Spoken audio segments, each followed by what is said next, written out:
Jai Guru, everyone. Jai Guru. Welcome to our next episode of Yogananda podcast. We have reached the end of chapter 14 and experiencing cosmic consciousness. We had quite the episode. The previous episode was quite intense. Talked about, I'll let Lauren tell us what we talked about. Sure. So we looked at the Samadhi poem, and there were lots of different topics that came up. So we discussed Maya and duality and the overcoming of duality for Guruji. We also discussed cosmic joy and the Om sound and becoming one with cosmic consciousness, which is really what the Samadhi poem is all about. I loved it last week. So thank you all again. It was so lovely. Yeah, thank you, Lauren. That was one of my favorite episodes that we did, and everyone reveres that poem a lot. And now, I don't want to say. I think the book goes from this highlights, and now we are back in the hermitage. Sri Yukteswar and Mukunda are there, and the first thing that happens is that Mukunda or Yogananda, he says that Sri Yukteswar, he taught him how to summit the blessed experience at will. Isn't that amazing? So now he can have the Samadhi experience whenever he wants to. And furthermore, he can transmit it to others, given their intuitive channels, if they're open.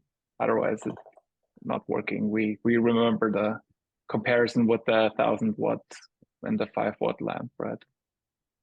Nice, yeah. And the answer to us having this experience is, as Mike said, opening the intuitive channels or developing our intuition. I think that's what I get from that. And that is also the key to receiving this transmission. It's not just about attaining like a high state of, being, but it's also if you want your guru to transmit Samadhi, then you have to develop the intuition, which is an interesting take on why you should get intuition. And I found a reading from The Journey to Self-Realization about intuition and the benefits of intuition and developing your intuition on the chapter What is Truth, which is quite cool. Mike, should we start reading it? Absolutely. Okay. So by not developing the faculty of intuition, you make wrong decisions, pick up the wrong business associates, and get caught up in wrong personal relationships. Since the judgment of your mind is conditioned by the information fed to it by the senses, if your senses become deluded, you may think a person is wonderful without knowing what he is truly inside. You may think that you have found your soulmate, so you may enter into matrimony and then end up in the divorce court. But intuition will never make such a mistake. It will not look at the magnetic power of the eyes or at the attractive face or personality of a person, but will feel and perceive accurately in the heart what that person is really like. By the power of intuition, which I learned to develop through my guru, Sri Yukteswar, I have never made a mistake about human nature. Intuition has been very helpful to me in that regard, but I do not try to see the wrong side of people. To help others, I give them unconditional love, even when I know they may misuse my trust. Many people lacking intuition put a lot of money into financial prospects that do not produce anything and consequently lose everything. I have been successful in every decision I have made through intuitive power. It never fails. As you develop, intuition becomes a certain feeling or a still voice.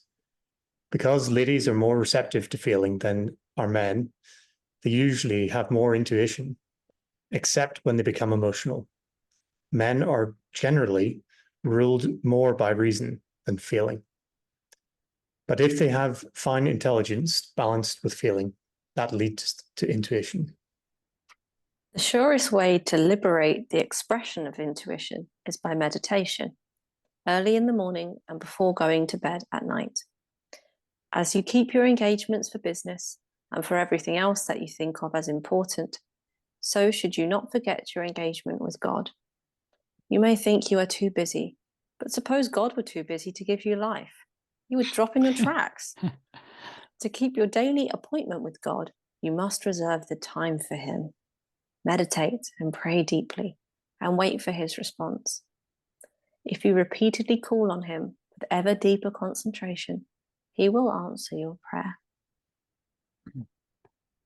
Up till today, I always thought that the benefits of intuition and developing intuition are all those things that he's said here, relationships and decisions, financial decisions, all that kind of stuff. But in this section, he says that really saying that we need to, those are just benefits on the road, but it's a road that we have to traverse, because at the highest level of intuition is required for when we're ready to receive the divine experience.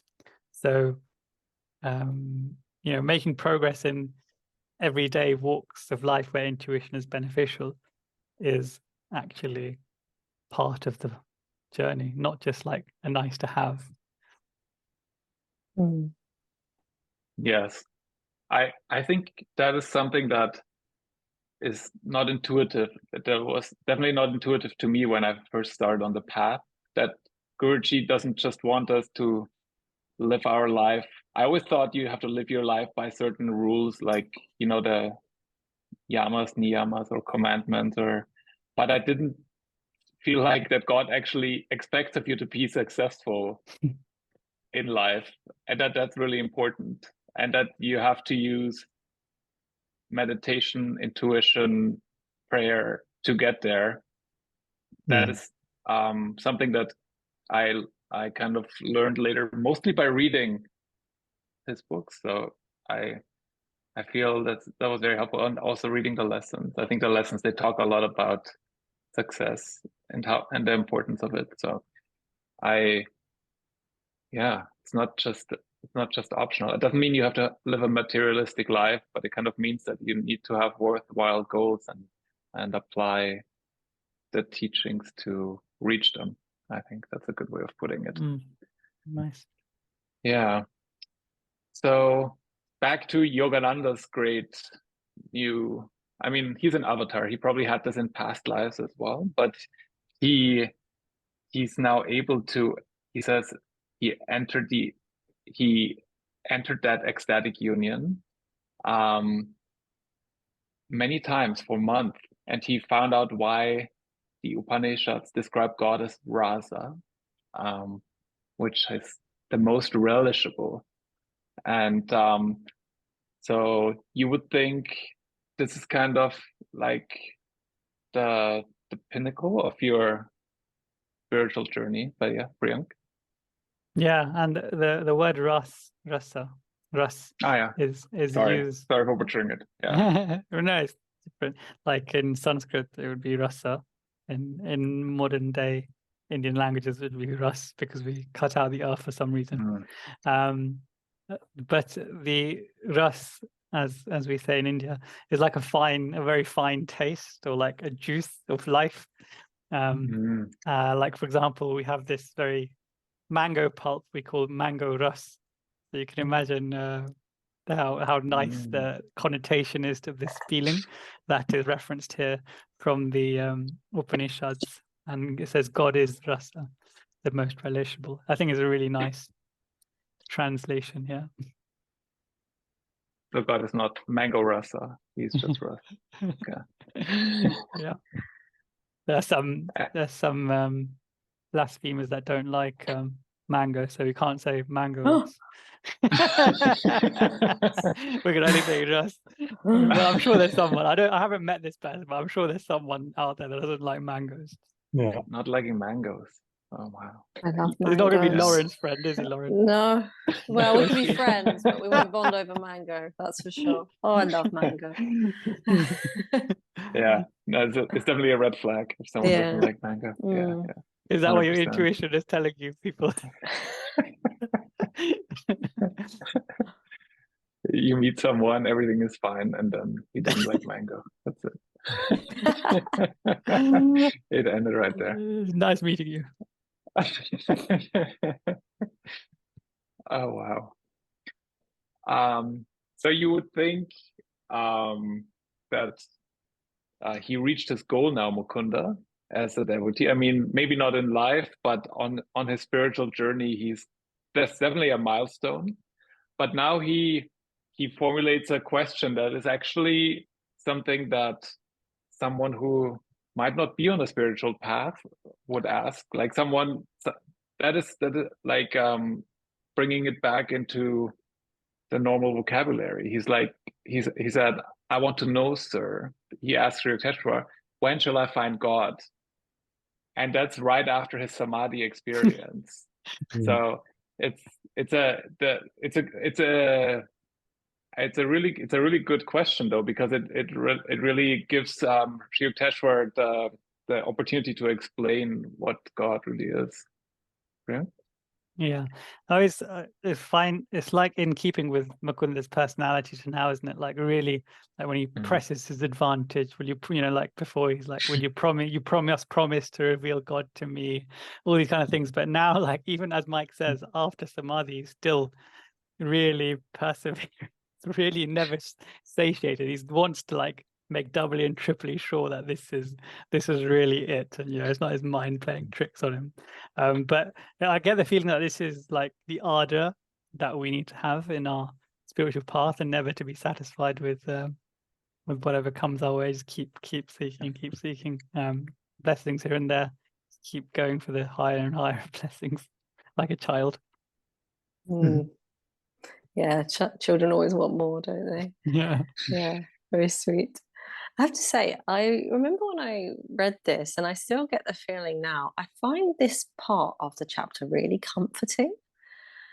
Because I remember when I first read it, I thought, oh, wow, if Paramahansa Yogananda didn't even know when he had found God, obviously he's playing the play for us, but, I didn't, realize that at the time. It's like, wow, there's hope for me then, and it also reminds me that, sometimes we can have this idea that God comes in this, great light or great sort of vision, but actually he comes as the Samadhi bliss. And I feel like it's a good reminder, because sometimes I guess it can be easy to get caught up in thinking, oh, God looks a certain way, and I won't have found him until I see it or experience it. But here it's so amazing. We get to know the reality of God through what Sri Yukteswar was about to say. 100%, because he tells him, "You have found him. You've done it." And then Mukunda is still not convinced. He's like, I don't know. I don't think so. And then that gives Sri Yukteswar now the opportunity to explain a little bit, maybe kind of making fun of Mukunda a little bit, because he starts out with telling him that he's surely not expecting like someone, he calls it a venerable personage adorning a throne. I don't know, like as a I don't know if you guys ever seen any of those, but oftentimes in cartoons, that's how they show God, right? Somebody who is on the throne, maybe made out of clouds or something, and he's got a white beard and maybe a staff. And yeah, that's exactly how I imagined God when I was a child.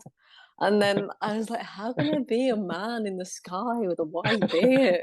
That makes no sense. So yeah.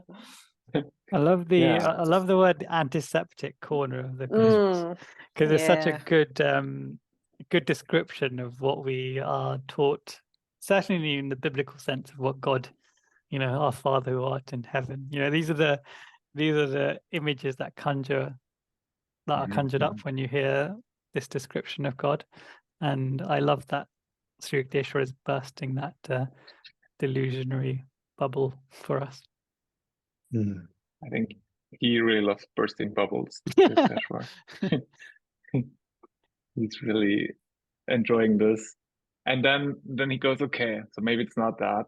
Maybe it is that you thought, now that you know God, you would have miraculous powers, and that would be the proof for you. And honestly, that's something that I would have thought. If someone is in this perfect state of samadhi, that they might not use their powers, but they would suddenly be able to do like things, that there would be hardly any limits to what they are able to do. At least so far, Mukunda didn't feel that he had it. And then Sri Yukteswar even continues. He said that you might even control the whole universe and not have God, but you can have God and not have the control. So that is actually not really a connection there, that one doesn't mean the other. It's really tough to comprehend this, isn't it? Naturally, it feels like a bit of a paradox, because surely to attain such power and mastery, it would be self-realization. You'd have to be self-realized to have that kind of, if you have like power of the whole universe, then you're complete, you're no average Joe down the road. But I thought, could he be referring to, like, Guruji's in later chapters describes when you're liberated from this planet, you ascend to the astral, and then astral to the causal, and in the causal you can create and dissolve universes at your own will. But that doesn't mean that you're liberated from the causal world. You still have some thought, some karma, some very fine karma to burn in that world. So I thought maybe it could be that people that he's referring to, that even people that are in the causal world, that have completely mastery over the universe that they're created, aren't yet liberated, or have find the Lord elusive still.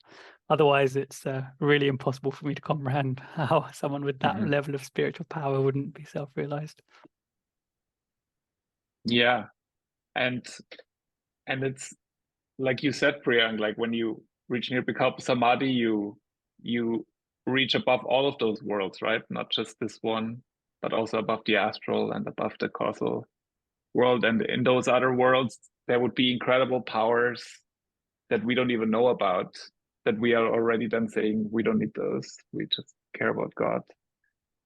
I thought going forward in that chapter about the astral world and Hiranya Loka, didn't Sri Yukteswar describe full-time residents of Hiranya Loka are ones which have passed the stepping stone of Nirvikalpa Samadhi. So interesting. Okay. So maybe there's more to do after that. Yeah, so there's more. Maybe there's astral karma to work out, and causal karma. This is not it, apparently. Ah, man. Okay. This is it for this world. I think, yeah, he probably said that. Okay. Well, good to know. He says that the spiritual advancement can only be measured in the depth of the bliss in meditation. So this is really the only thing that is a causal connection, not the powers, not that you meet the man in the sky. The only how deep is your bliss in meditation. And I guess if you have Nirvikalpa Samadhi, then you've reached the 100% kind of level. Yeah, 100%, Mike.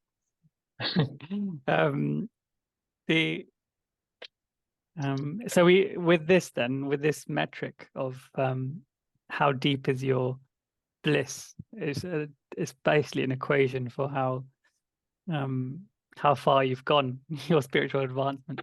So I'm glad we have some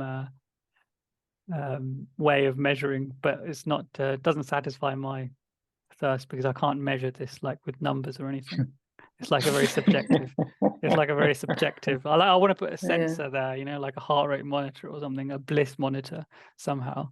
That would be cool. You could read it after your meditations Yeah, and say, exactly. "Oh, yeah, okay. Well, today was more bliss than yesterday." Today was only 78%. Nah, there's something wrong with the sensor. Yeah, go back to the meditation seat. I love this bit.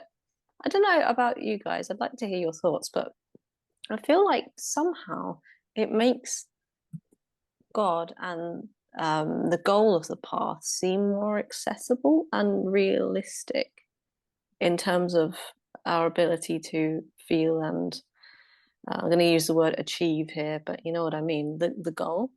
Because, you know, joy, bliss, it's a feeling that is available to us, right? So I kind of love that that's the way of measuring God. But in some ways it kind of blows my mind out of the waters because you go, wow, okay, well, gosh, how many times has God been there and I haven't really fully like Mhm. recognized his presence most of the time, probably. But yeah, God is bliss. It's a lovely way to connect with him. Yeah, 100%. And he's ever new bliss. Mm. So like, because our human nature is we get something, we go like, great, now I want the next thing, right? Yeah. So we are, Chris just posted a really fun picture. I love it, Chris. Might have been AI generated, but it's a bliss-o-meter. Really good, really well done. I think Priyank would be very satisfied with this. Mm. Yes, it's got the Om symbol by it. It's got lotuses around it. Yes. And is that the Wow. ocean at the bottom? Yeah, Kind it's of looks like it. sea. Yeah, Wow. It could be a conch shell. We'll make it the image, the image for the Looks lovely, video and actually. podcast. Yeah. Yeah, so this concept of ever new joy or ever new bliss, this is something that my mind just cannot accept. That is very difficult to understand what this means. But it's like I said, we get something in this world. I don't know, we buy a new house, we buy a new car, we meet a new person, whatever. We find it great, and then that joy of the new goes away. And so what Sri Yukteswar says here, that this doesn't happen with God. You find God and he is ever new. So he's new today, he's new tomorrow, he's new 3 weeks from now. It will always be, and it won't be some kind of hypnosis. It will be just because God is so great. God has this ever new stream of, I mean, this sentence, when we prepared for this, Priyank pointed out this sentence, that he will beguile you with an infinite ingenuity. So there's going to be a stream of ever new, interesting joy coming your way. Yeah, very, very well described there. Mike and Lauren had a similar description when we were discussing this, because when I read this line, I kind of read it in an isolation because it didn't feel like it belonged to the paragraph, i.e. he will beguile you with his infinite ingenuity. And that, from, in my job, it just means lots of new ways of solving a problem.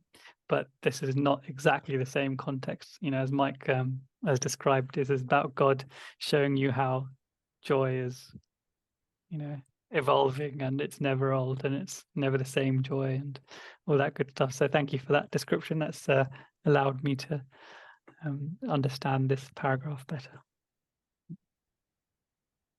And Sri Yukteswar, he goes on and he says that once you have found God, you will never seek anything else. I think that's a line that we have seen in other books by Yogananda and also in the lessons. So he calls it seductive beyond the thought of competition. So there is nothing that comes close to God. Once you have God, nothing in this world will be able to impress you. It will all seem like paper versions of the real thing. You don't really even think about it anymore. And what does seductive beyond the thought of competition? What does that mean? well, I would understand it in a way that God is so seductive that nothing that we can think of, at least in this world, but probably in existence, would even come close to being a competition to him. Yeah, that's also how I read it too. I also feel like I can imagine when you have that bliss of God, like the kind of competition of daily life, the things that distract you or pull your attention more towards the material, just kind of go, because you're just it's that seductive kind magnet of God.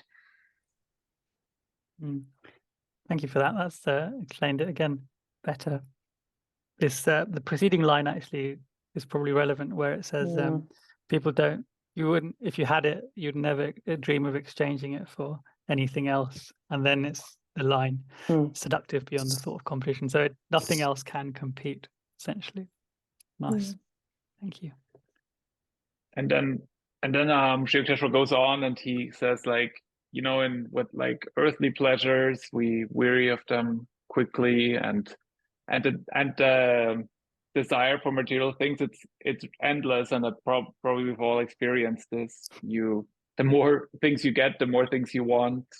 And there was a reading in Man's Eternal Quest that we could read out.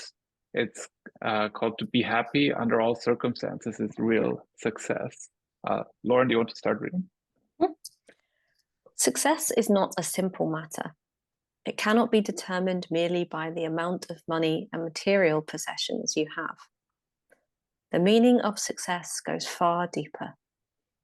It can only be measured by the extent to which your inner peace and mental control enable you to be happy under all circumstances. That is real success.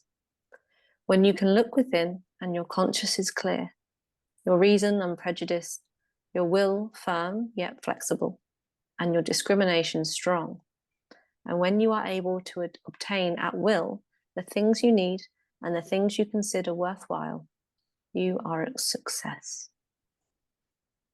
As a child, you could be happy with little things, but now you tend to think that you have to own several homes and cars, even though you can see that those who have them are not invariably happy. Plain living and high thinking make for contentment. Keeping your mind on the plane of ideas will give you more happiness than if you dwell on externals. Those who are preoccupied mostly with looking after their home, their possessions, their dress, are not necessarily civilized. You can dress up as a dog, but that doesn't make it civilized. Or sorry, you can dress up a dog, but that's civilized. A bit different. The difference between man and the dog is that man can voluntarily change his consciousness and his nature. He can penetrate deep within into the region of the spirit, where the dog cannot. Man's love is transcendental. When we die, the dog may grieve for us a little while, in some cases till death, but human friends never forget us, if they don't want to, throughout incarnations. So, mankind has tremendous advantage over other creatures. From Man's Eternal Quest.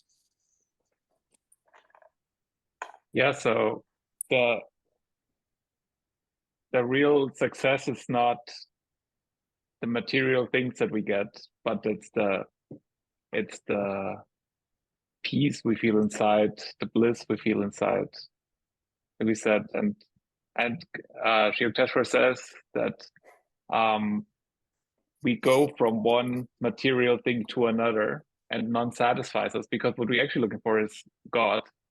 And none of the material things that we find here are God. So we always go from one to the next, and each of them promises us joy and happiness, and none of them give it to us.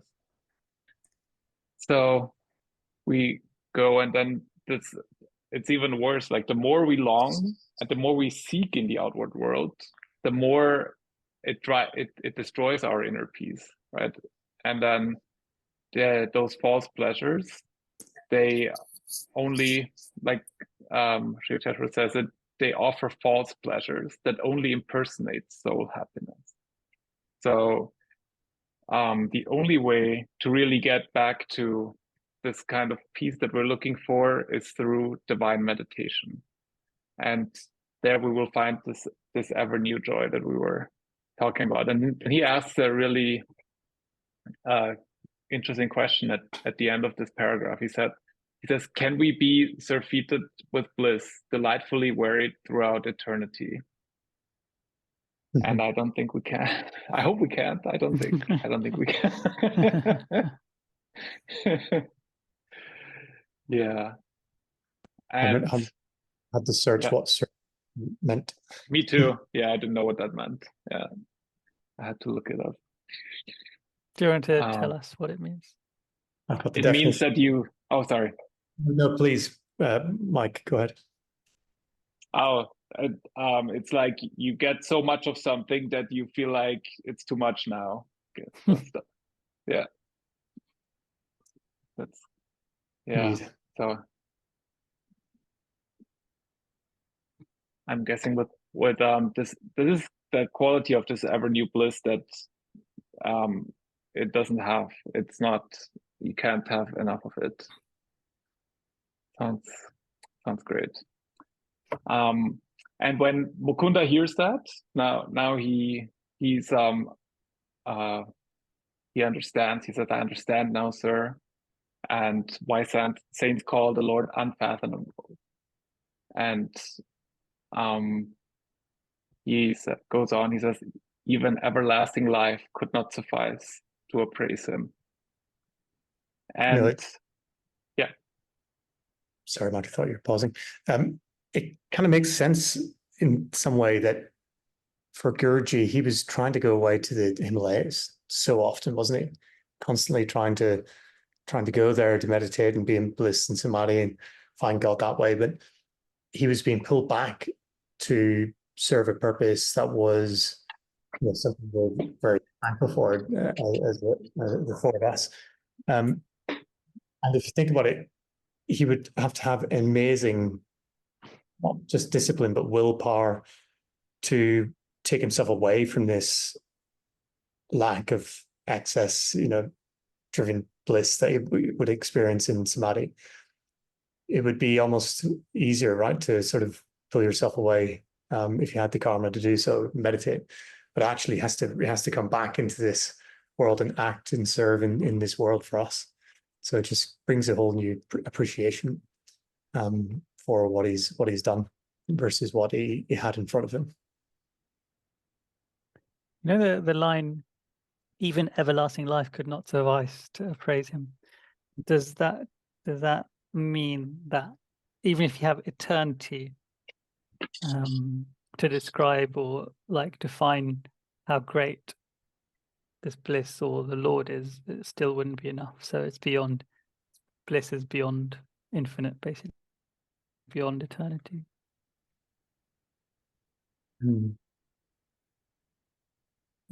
Yeah. Nodding heads. Yeah. I'm not gonna argue with this.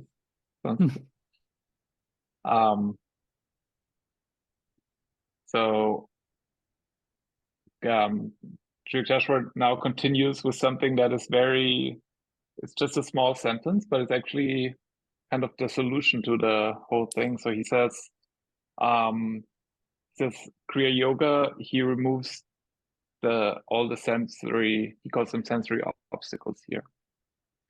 And then he talks about a twofold proof of God.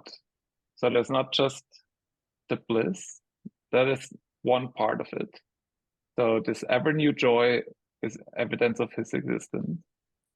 And the other one is that you have instant guidance as a devotee. So you feel God and you instantly also know what the right course of action is in any circumstance. Very nice.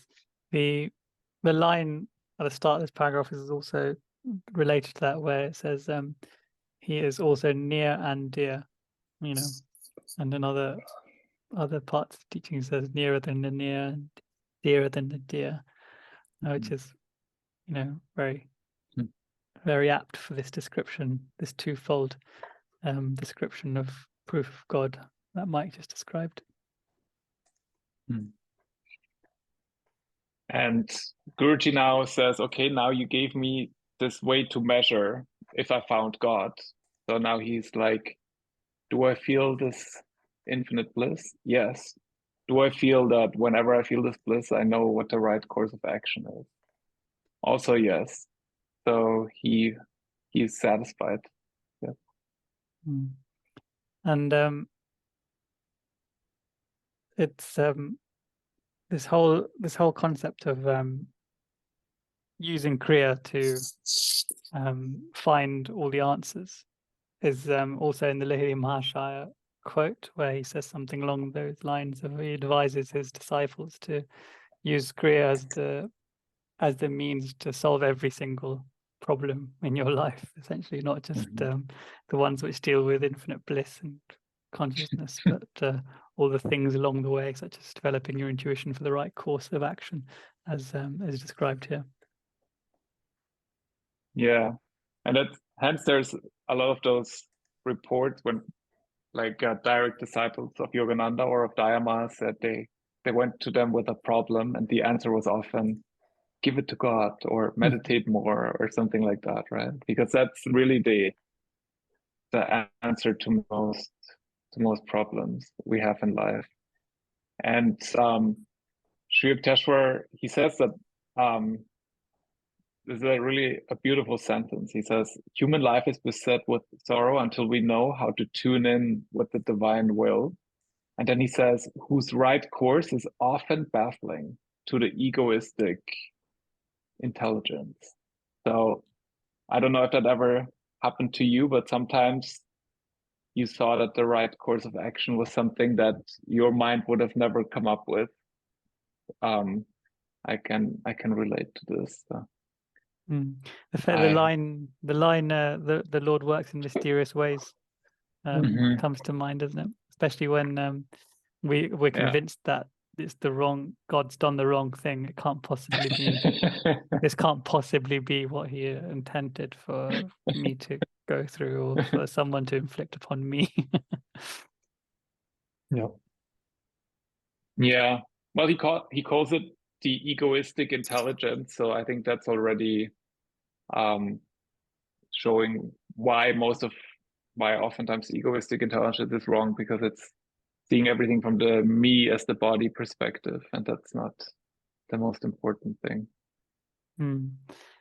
And the line in here is really deep section in this paragraph. The one is where whenever the joy of meditation has returned subconsciously during my active hours, I have been subtly directed to adopt the right course in everything. So it's quite profound, isn't it? So God entering all the minor details, essentially, of your life, whether well, ideally is saying if it happens subconsciously, then that's like the ideal scenario, because then your intuition is like God guided, and there's no effort to have that guidance. It just it drops into your psyche, and as and when as needed by yourself, and as given to you by the grace of God and gurus. Yeah, by this metric, I have not found God yet, because I feel like my subconscious thoughts are oftentimes what get me in trouble. And I have to like really focus to see what's going on. Then the last sentence of this chapter 14 is God alone gives unerring counsel. Who but he bears the burden of the cosmos? Yeah. You know, I have So- my success meter, my day-to-day life. When it comes to this, my power of intuition, my job as a recruiter, my success meter is how easily do I find the right candidates for the people that I work with. I find the perfect one. Do they sing their praises and say it was, oh wow, you know, this is the right person? Or do they kind of give me feedback that's, you know, pushing me back and pushing me back? So I relate that to the power of intuition that I try to cultivate, that I know when I'm off. And I know when I've got work to do, and it doesn't come as easy. What did you guys think of this chapter now that we've ended it? I really like how everything, there's like 3 or 4 very clear sections, i.e. when before he gets granted this gift of Samadhi, and then receiving the gift and describing it in like really plain English, obviously quite poetic, but plain English, and then the Samadhi poem, pure poetry, and then the after effects of the whole experience, and having discussions about it with Param Guruji, Sri Yukteswar and Mukunda, and we're obviously so grateful to have the details of that discussion as we've kind of discussed them here. And I really love the memorable part of all of that is where after the experience of Samadhi, Sri Yukteswar says, let's go sweep the floor, grab a broom, much work is yet to be done. What did you guys, any standout moments? I would second of course, the Samadhi poem was like a standalone part chapter as to its significance. But I would second the go sweep the you know, use the broom and sweep the floor. No, you comments. can't use my one. You have to use something else. Glad to. It talks to the mundaneness of life in comparison with what we're striving to achieve, and often there are juxtapositions to the ego intelligence that wonders, like, is this all there is to life, and get tangled up into the day-to-day responsibilities that we have, and gets a little bit frustrated by that. And when I read this, the line about like the prodigal child running away from the macrocosmic home had imprisoned myself in a new microcosm. Like the wording that Guruji uses at the beginning of this chapter is so relatable to how the soul feels. And I think, you know, when we're on this path of SRF, how we're all striving to break free of that imprisonment. It's just a feeling that I've always had. And he put it so nicely and so well that I remember reading this and sort of not feeling as alone when I first read it. So the chapter sort of coaxed me into encouraging me to follow the path. It's a very encouraging chapter, isn't it? I feel like for me it was a real gift of reality, this chapter. You know, we get an insight into God himself in language which we know is very difficult to do, and here Guruji, you know, pens it in such a way that we can actually begin to perceive with our minds a little taste of God. And I love actually what happened in this episode. I think this is one of my standout moments, the conversation between Sri Yukteswar and Paramahansa after. And Sri Yukteswar was explaining what God is. You know, we've just read this really soul-soaring poem, and then we go, okay, but what does this mean for us mortals? You know, in our humanness. You know, how can we understand it? It's like, okay, let's simplify. And I just love it. I feel like we're so blessed to be privy to that conversation, as you said. I loved how in the previous chapter and in this one, Guruji was very eager to experience God, to find God, and there was real passion there. And he wandered off into the wilderness to meet a yogi that might reveal God to him, but then he had to come back. And then there was this moment where, just before his experience, Sri Yukteswar said, "Poor boy, the mountains can't give you happiness." And he strokes him on his chest, and then it starts. And what a moment. And then he explains what happens twice, like we went through it in 2 different episodes. Once he explains it in prose and once in form of a poem. And then he ends it here by defining what has happened, that he has actually found God. That if you ask, if he wouldn't have added this conversation here at the end, a reader might have thought, oh, he never found God. He had all those experiences. So he actually had to confirm it here, say the words, and that now a reader and he himself in the story, they were both satisfied, I would think. Or worse still, a reader may think, oh yeah, I found God as well. But then Mukunda says, have I found God? And then if Mukunda's asking, then really you need to ask as well. Then there's in my copy of the autobiography of a yogi, I've now got a picture of Sri Yukteswar's river seaside hermitage in Puri, which is I don't know why it's here, but I kind of do actually, because in this chapter they're in Calcutta in the Serampore hermitage, but the next chapter is about the they're going Puri, there. Puri, so perhaps that's why it's here.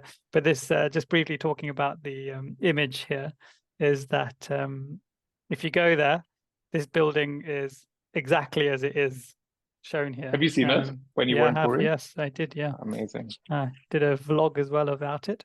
But the lineage is carried on from Sri Yukteswar and Guruji into a separate organization. So this building doesn't belong to Self-Realization Fellowship, unfortunately. But Sri Yukteswar is buried just in front of this building in a separate small shrine, which is beautiful to go to. And the current guru of their sampradaya or their organization is still residing there, so you can visit him. And they've got a book room with some pretty rare images of Guruji and Sri Yukteswar and his family. So it's well worth the trip to go. Did you go there, Lauren, when you went on your tour? You didn't go to Puri? No, I haven't gone to India yet.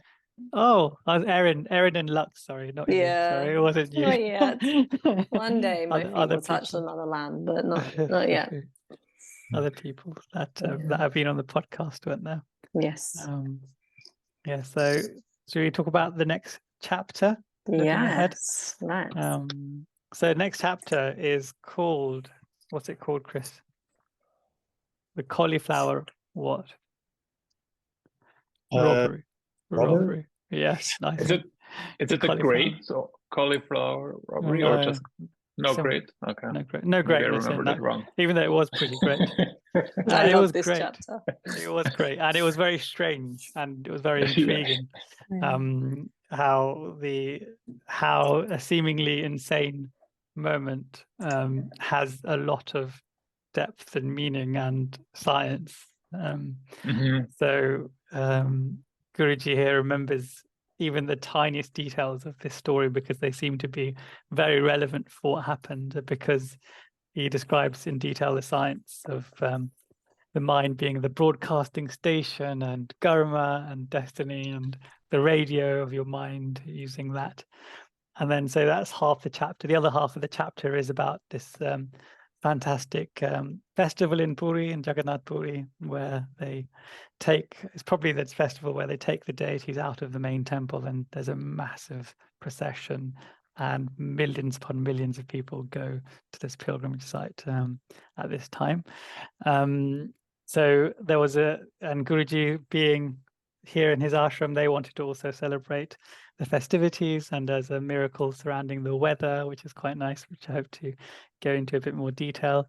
And then there's a very long section about music and the science of ragas with respect to Indian, history and science, and how that relates to chakras and our own spirituality and cosmic chants and all that good stuff. And then it ends with a beautiful moment that happened but didn't happen, i.e. sleeping with Guruji, Guruji sleeping with Sri Yukteswar, because I had a long day and Sri Yukteswar allowed him the privilege, but then alas there was some other things to do, so that couldn't happen. But it was all very nice, the little details that are here, which is, it's kind of like an extension to the previous chapter where years in Master's Hermitage. These are like some interesting elements of the years in Master's Hermitage. Very nice. Thanks for the summary. Yeah. Yeah. Yeah. Looking forward to it. Yeah, same. Thanks for the preview. I think the cauliflower robbery, at least the first part of the chapter, is very lighthearted. I'm very much looking forward to it. And then also the science part that Priyank mentioned about radio and music and ragas. Very, very interesting. All right. So we have reached the end of this episode. And I want to thank all the listeners and people who watched on YouTube. And thank you to the crew and Jai Guru. Jai Guru.